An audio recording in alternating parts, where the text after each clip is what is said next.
Hello नमस्कार। तो कैसे हो आप सभी। स्वागत है आप सबका आपके अपने YouTube channel him study group में। तो आज आपके लिए हम जो लेके आए हैं इंडियन जीके और आपका रहेगा इंग्लिश ग्रामर।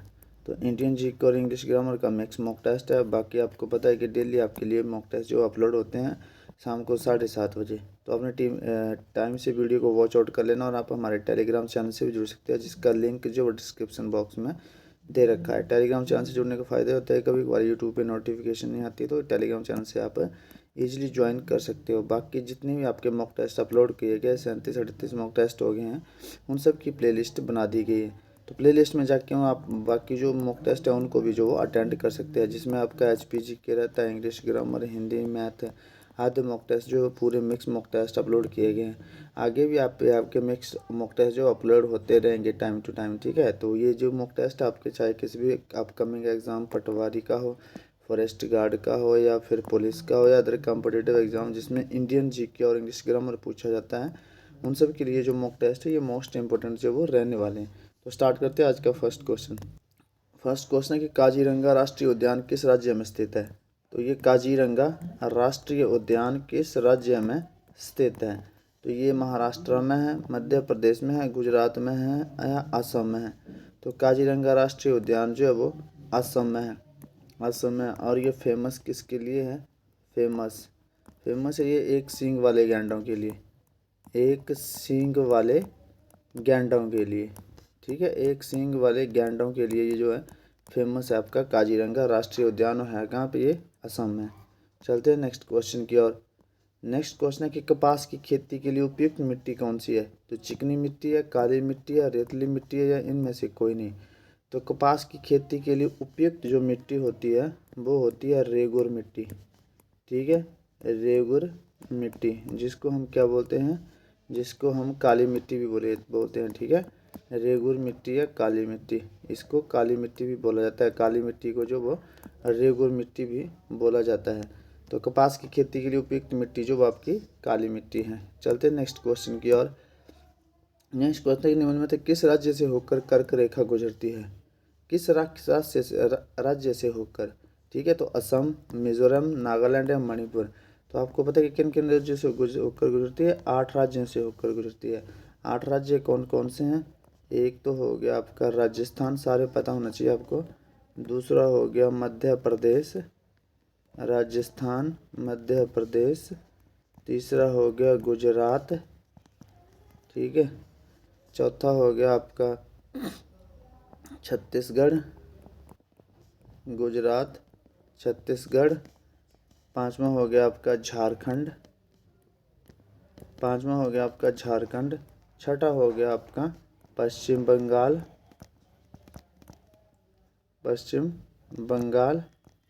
ठीक है। सातवां हो गया आपका मिजोरम, और आठवां हो गया आपका त्रिपुरा, ठीक है। कितने हो गए ना, 1 2 3 4 5, ये 6, ये 7 और 8। 8 राज्य से होकर आपकी कर्क रेखा जो वो गुजरती है। तो कर्क रेखा पूछा गया इनमें से किस राज्य से गुजरती है। तो इनमें से मिजोरम में गुजरती है, असम से भी नहीं, नागालैंड से भी नहीं, मणिपुर से भी नहीं है। चलते हैं नेक्स्ट क्वेश्चन की ओर। नेक्स्ट क्वेश्चन है भारत की सबसे बड़ी खारे पानी की झील कौन सी है। तो पुलकित झील है, हरिके झील है, चिल्लिका या लोकटक झील। तो खारे पानी की सबसे बड़ी झील जो वो चिल्लिका झील है, और ये स्थित है आपकी उड़ीसा में। चिल्लिका झील खारे पानी की सबसे बड़ी झील है और ये उड़ीसा में स्थित है। चलते हैं नेक्स्ट क्वेश्चन की ओर। भारत छोड़ो आंदोलन किस वर्ष शुरू हुआ था। तो भारत छोड़ो आंदोलन 1940 में, 1942 में, 1945 में या 1935 में। तो भारत छोड़ो आंदोलन 1942 में।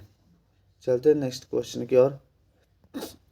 नेक्स्ट क्वेश्चन है कि गांधी जी का पहला सत्याग्रह भारत में कहाँ हुआ था। गांधी जी का पहला सत्याग्रह जो भारत में वो कहाँ हुआ था। तो ये चंपारण में हुआ था, अहमदाबाद में हुआ था, पश्चिम बंगाल या मद्रास में। तो गांधी जी का जो पहला सत्याग्रह था ये हुआ था आपके चंपारण में। तो चंपारण इसका राइट आंसर हो जाएगा। चलते हैं नेक्स्ट क्वेश्चन की ओर। नेक्स्ट क्वेश्चन है कि भारतीय राष्ट्रीय कांग्रेस का पहला अधिवेशन कहाँ हुआ था। कोलकाता में हुआ था, बम्बई में हुआ था, मद्रास में हुआ था या दिल्ली में। तो भारतीय राष्ट्रीय कांग्रेस का जो पहला अधिवेशन था वो हुआ था मुंबई में, और इसकी जो अध्यक्षता की थी इसकी अध्यक्षता किसने की थी? इसकी जो अध्यक्षता की थी वो अध्यक्ष थे इसके बोमेश चंद्र बनर्जी। ठीक है, बोमेश चंद्र बनर्जी। भारतीय राष्ट्रीय कांग्रेस का पहला अधिवेशन हुआ था बम्बई में, अध्यक्षता की थी बोमेश चंद्र बनर्जी ने। चलते नेक्स्ट क्वेश्चन की ओर। नेक्स्ट क्वेश्चन है, भारत छोड़ो आंदोलन का नारा क्या था? अच्छा, भारत छोड़ो आंदोलन पीछे देखे हमने कब हुआ था ये शुरू? 1942 में हुआ था। ठीक है, भारत छोड़ो आंदोलन शुरू हुआ था 1942 में। इसका नारा जो वो किसने दिया था? भारत छोड़ो, अंग्रेजों भारत छोड़ो, ये नारा किसने दिया था? ये दिया था नेताजी सुभाष चंद्र बोस ने, सरदार पटेल ने, जवाहरलाल नेहरू ने, महात्मा गांधी ने। तो ये महात्मा गांधी ने। चलते हैं नेक्स्ट क्वेश्चन की ओर। नेक्स्ट क्वेश्चन है, भारत में चंदन की लकड़ी सर्वाधिक किस राज्य में पाई जाती है? तो भारत में जो चंदन की लकड़ी सर्वाधिक किस राज्य में पाई जाती है? असम में, केरला में, तमिलनाडु में या कर्नाटक में?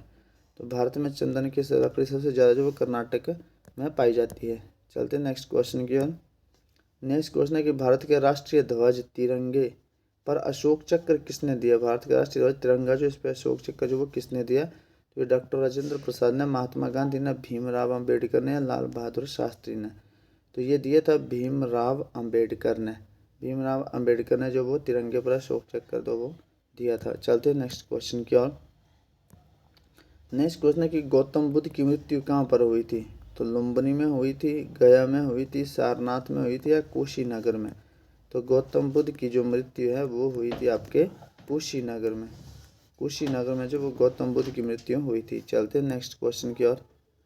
नेक्स्ट क्वेश्चन आपका कि कोणार्क सूर्य मंदिर किस राज्य में स्थित है?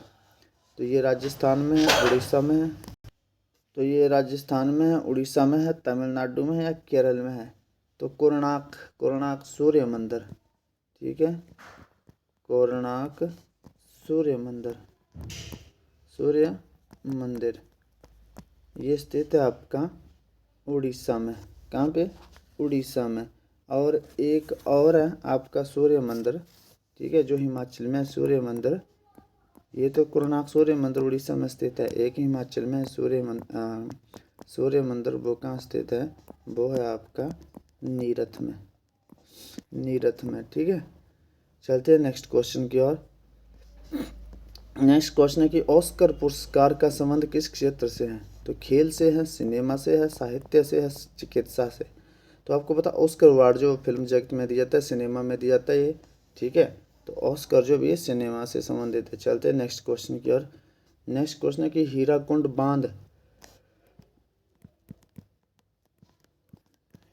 बांध जो वो किस राज्य में स्थित है? तो झारखंड में, उत्तराखंड में, पश्चिम बंगाल में या उड़ीसा में? तो हीराकुंड बांध जो आपका ये उड़ीसा में स्थित है। और ये कौन सी नदी पर स्थित है? हीराकुंड बांध जो वो कौन सी नदी पर है?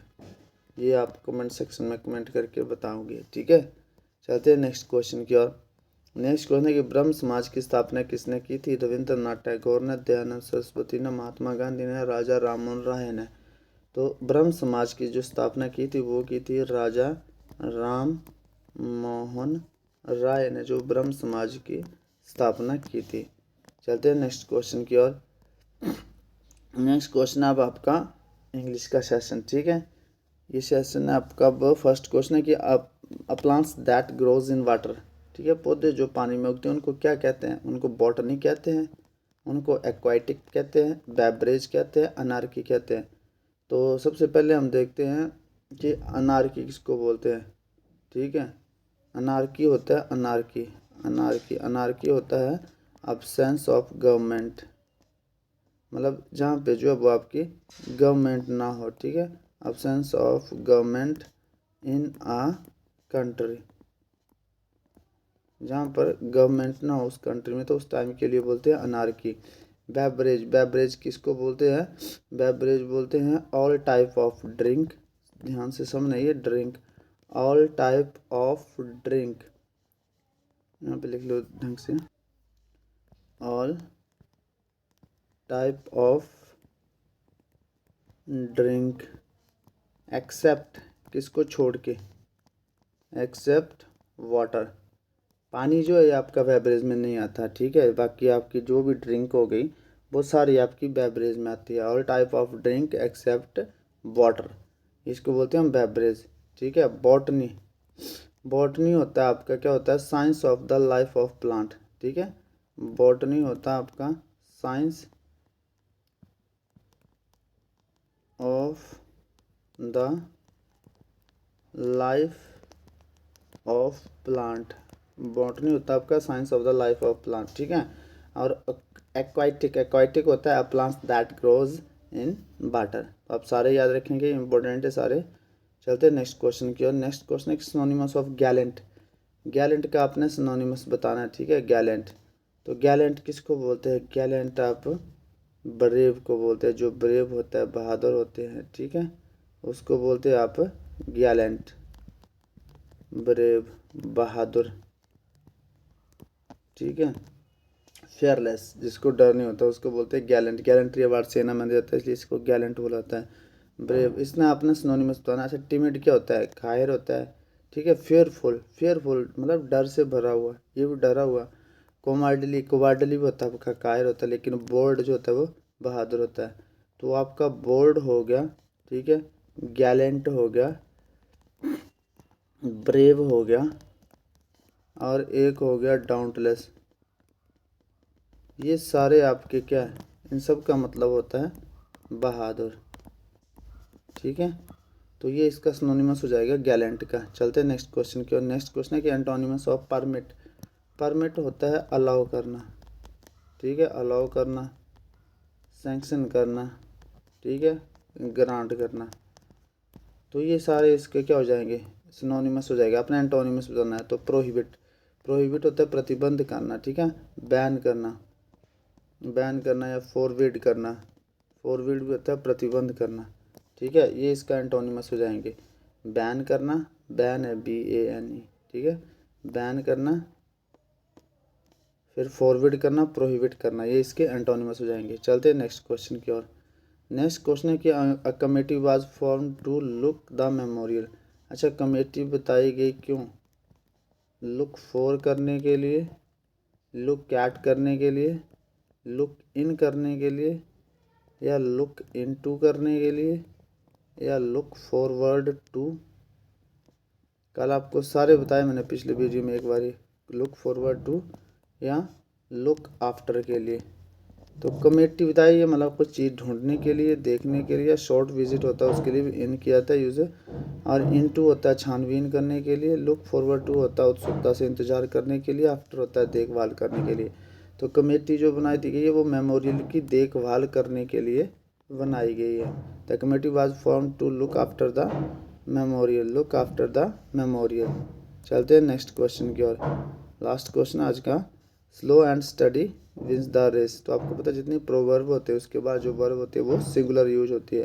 तो ना बिन होगी, ना बिनिंग होगी, ना बोन होगी, ये बिन्स हो जाएगी। ठीक है। Slow and steady wins the race. ठीक है। तो ये थे आपके आज के 20 क्वेश्चन। तो 20 में से आउट ऑफ आपका स्कोर कितना होता है अपने कमेंट सेक्शन में कमेंट करके जरूर बताना है। तो मिलते हैं नेक्स्ट सेशन में, तब तक के लिए जय हिंद, जय भारत।